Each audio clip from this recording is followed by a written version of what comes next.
Good afternoon, and thank you for joining us here for our reverent celebration of America's leaders past and present. And now the Walt Disney World Resort is proud to present the Hall of Presidents.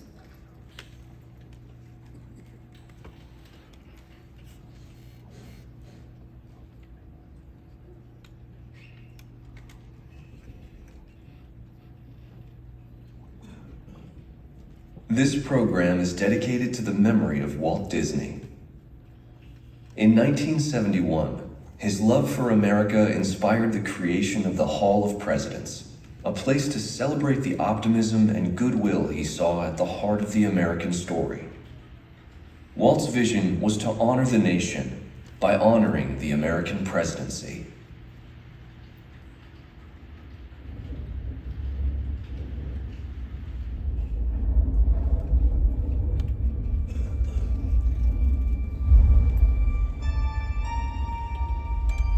It is 1783, and the smoke is clearing in the wake of the Revolutionary War. Over the course of 8 grinding years, General George Washington has led a force of shopkeepers, farmers, and Native American allies to victory over the greatest military power in the world. A new nation has been born, independent and free. The founders must form a national government. In 1787, through months of passionate debate, they create a written constitution. For the country's highest office, they imagine something new in the history of the world. A leader not born to power like a king or queen. A leader who has not seized power through conquest. A leader not separate from the people, but elected by the people. From among the people. We, the people. This is a new idea, an American idea. The idea of a president.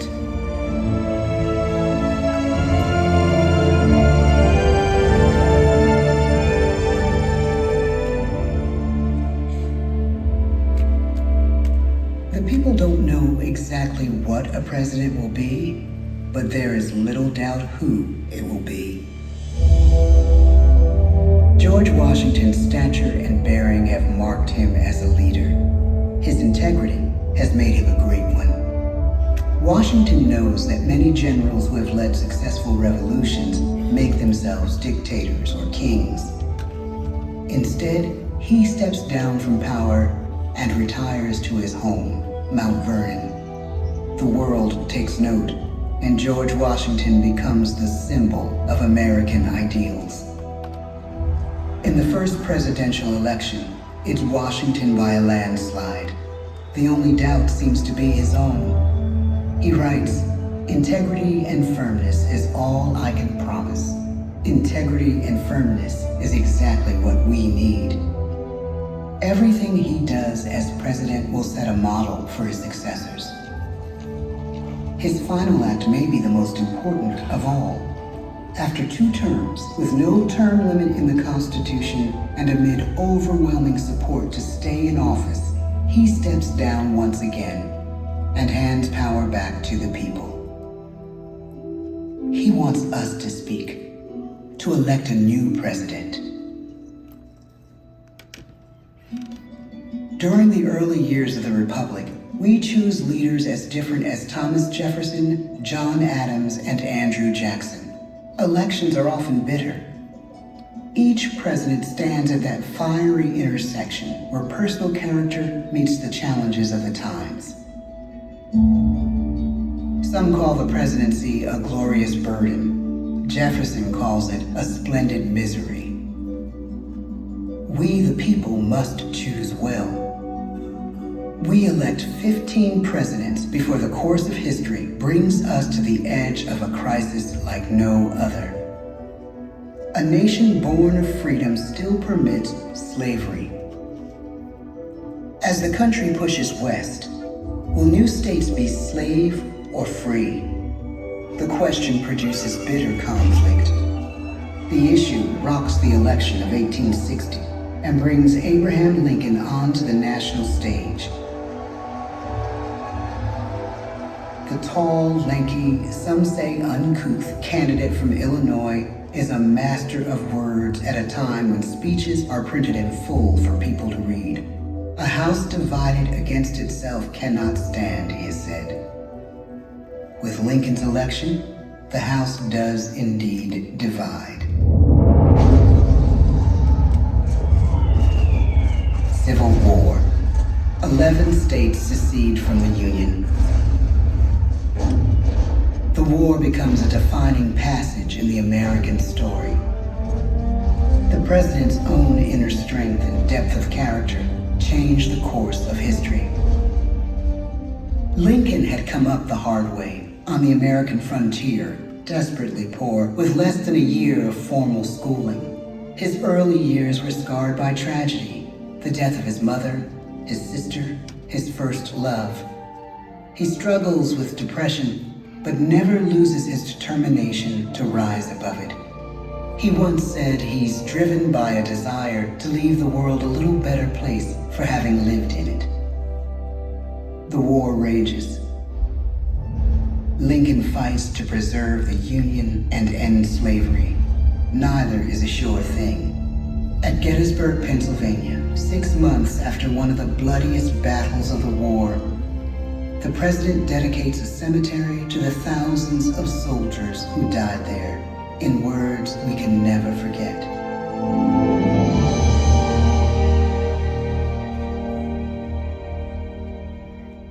"Fourscore and 7 years ago, our fathers brought forth on this continent a new nation, conceived in liberty and dedicated to the proposition that all men are created equal.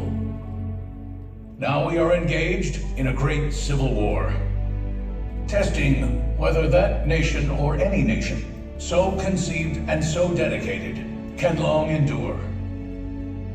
We are met on a great battlefield of that war. We have come to dedicate a portion of that field as a final resting place for those who here gave their lives, that that nation might live. It is altogether fitting and proper that we should do this. But in a larger sense, we cannot dedicate, we cannot consecrate, we cannot hallow this ground. The brave men, living and dead, who struggled here, have consecrated it far above our poor power to add or detract. The world will little note, nor long remember what we say here, but it can never forget what they did here. It is for us, the living, rather, to be dedicated here to the unfinished work which they who fought here have thus far so nobly advanced. It is rather for us to be here dedicated to the great task remaining before us, that from these honored dead we take increased devotion to that cause for which they gave the last full measure of devotion. That we here highly resolve that these dead shall not have died in vain, that this nation, under God, shall have a new birth of freedom, and the government of the people, by the people, for the people, shall not perish from the earth. The blood of over 500,000 Americans is spilled in this Civil War. President Lincoln's enduring hope is to give true meaning to the sacrifices of so many, to lead us to that new birth of freedom. With the end of the war and the end of slavery, a new birth truly begins. As we roll toward the 20th century, settlers roll west on wagon wheels and railroads connect the nation coast to coast. Millions of immigrants pour in from Europe and Asia. Population doubles. Our economy triples. Our standing among nations rises. We need presidents who can lead both at home and abroad. At the same time, a young Theodore Roosevelt is retreating from New York politics and personal tragedy.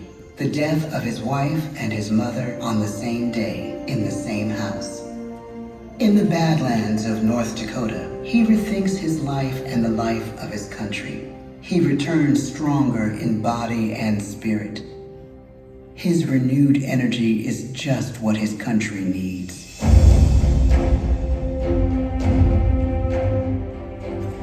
American industry is booming, but social tensions are rising. A progressive movement is bubbling up, pushing for change, and change is needed in the working and living conditions in cities. The gap widens between rich and poor. The demand for change grows stronger. Teddy Roosevelt is a knight on a crusade. He speaks with force and vitality in clear terms that make colorful headlines at a time when mass market newspapers have become the new media. To define his foreign policy, he borrows a phrase from an African proverb: speak softly and carry a big stick. But his greatest accomplishments are made at home. He breaks up giant monopolies, protects workers' rights, and calls for a square deal for all Americans, rich and poor, capitalist and wage earner. And a square deal for every man and every woman in the United States. He calls on America to be as great as the natural grandeur of its lands.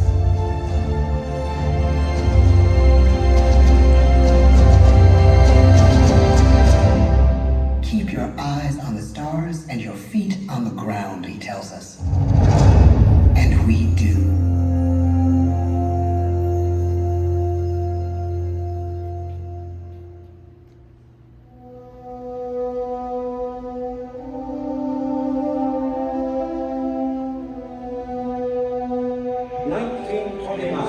The bottom fell out of the market. 12 million unemployed. The bread lines and the soup. The results of the 1932 election now appear. When we elect our 32nd president, it is the worst of times.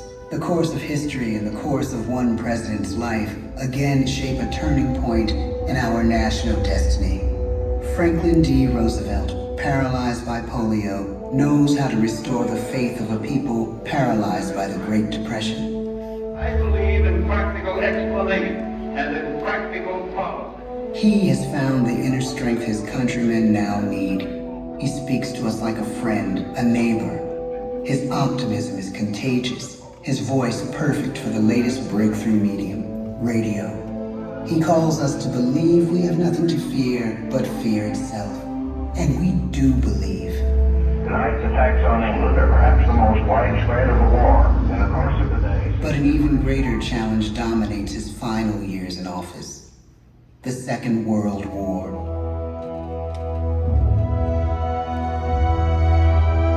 We must be the great arsenal of democracy. This is an emergency as serious as war itself. We stun the world with our production. When bombs fall on U.S. troops in Pearl Harbor, he calls us to fight on the war front and sacrifice on the home front.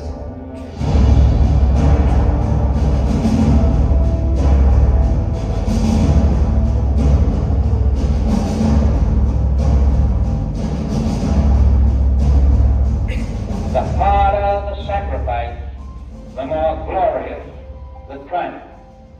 So spoke America in the year 1776. So speak Americans today. The world changes. The country changes. And yet, in one sense, what we need most from our presidents has never changed. A guiding vision that calls forth the best that America can be. Will outer space be developed for the benefit of all mankind? Or will it become another focus for the arms race? The choice is urgent, and it is ours to make.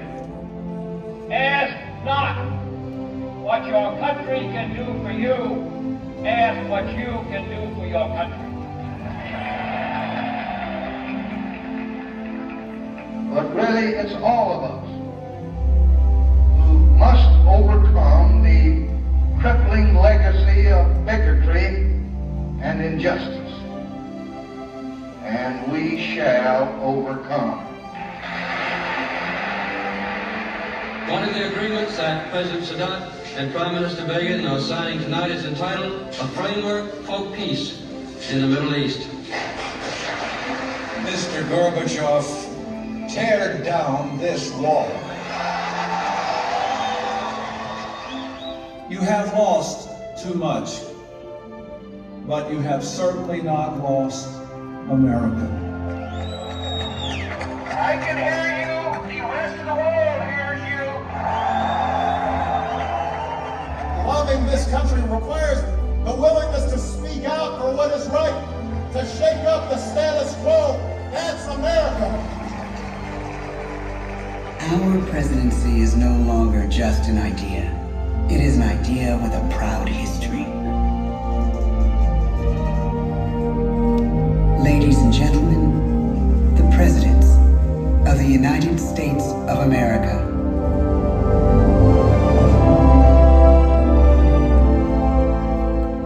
George Washington, John Adams, Thomas Jefferson, James Madison, James Monroe, John Quincy Adams, Andrew Jackson, Martin Van Buren, William Henry Harrison, John Tyler, James K. Polk, Zachary Taylor, Millard Fillmore, Franklin Pierce, James Buchanan, Abraham Lincoln, Andrew Johnson, Ulysses S. Grant, Rutherford B. Hayes, James A. Garfield, Chester A. Arthur, Grover Cleveland, Benjamin Harrison, William McKinley, Theodore Roosevelt, William Howard Taft, Woodrow Wilson, Warren G. Harding, Calvin Coolidge, Herbert Hoover, Franklin D. Roosevelt, Harry S. Truman, Dwight D. Eisenhower, John F. Kennedy, Lyndon B. Johnson, Richard M. Nixon, Gerald R. Ford, Jimmy Carter, Ronald Reagan, George Bush, Bill Clinton, George W. Bush, Barack Obama, Joe Biden.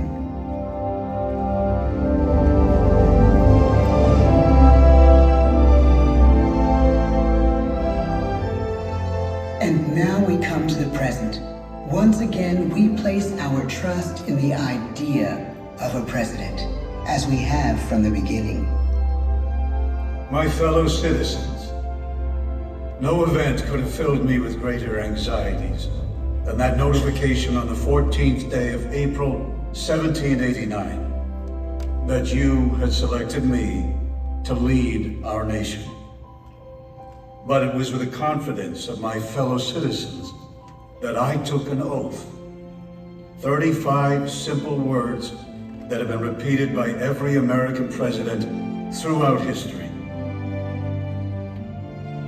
I, Donald John Trump, do solemnly swear that I will faithfully execute the office of President of the United States, and will, to the best of my ability, preserve, protect, and defend the Constitution of the United States. So help me God. The presidency of the United States is a role unique in the world, an office entrusted to each president by us, we the people.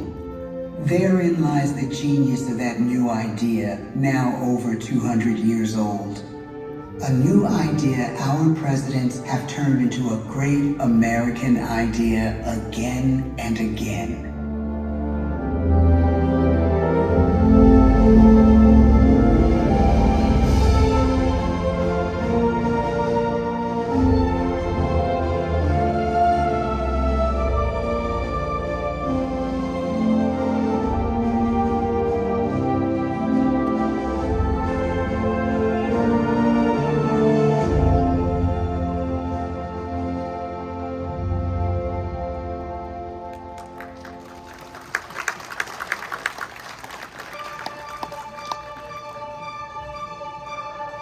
This concludes our presentation. Please be sure to gather